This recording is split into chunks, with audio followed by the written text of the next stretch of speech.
పరిచర్య అనేది నాకు చాలా ఇష్టం. బైబిల్ ట్రైనింగ్లో ముందు మా సేవకులు ఎవరంటే యోబు గారు, చేబ్రోలు మార్పి తండ్రి గారు యోబు గారు. వారు మాకు ఏం నేర్పారంటే ముందు పరిచర్య నేర్పారండి. అన్నిటికంటే ప్రాముఖ్యంగా మనం దేవుని పరిచర్య చేయాలి. పరిచర్య ద్వారా దేవుడు మనల్ని ఏం చేస్తాడంటే ఆశీర్వదిస్తాడు. నీకు ఎంత ఉన్నా, ఎంత డబ్బు ఉన్నా, ఏమా ఎంత ఆస్తి ఉన్నా, ఎన్ని ఎకరాలు ఉన్నా ఏంటి, ఎంత డబ్బు ఉన్నా దేవుని పనిలో తగ్గించుకుని మనము దేవుని పరిచర్య చేయాలి. అప్పుడు దేవుడు ఏం చేయాలో ఆయనకి తెలుసు.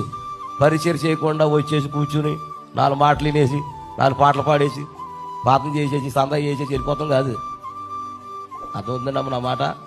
కాబట్టి ఎవరు వంతులో వారి పరిచర్య నమ్మకంగా చేయాలి. ఇప్పుడు నేను పెద్ద స్పీకర్నే కానీ అలాగ నేను స్పీకర్గా ఫీల్ ఉన్నాను. ఇప్పుడు కుర్చీలు టీమంటే ఎత్తాను నేను. చెప్తున్నాను, ఎవరి పని ఇది? దేవుని పని చేయాలి మనం. అంతేగాని వచ్చేసి కూర్చుని 4 పాటలు పాడేసి 4 మాటలు వినేసి పాపం చేసేసి సందా చేసేసి వెళ్ళిపోతాం కాదు. ఏం చేయాలమ్మా? అమ్మా చెప్పండి. పరిచర్య చేయాలి.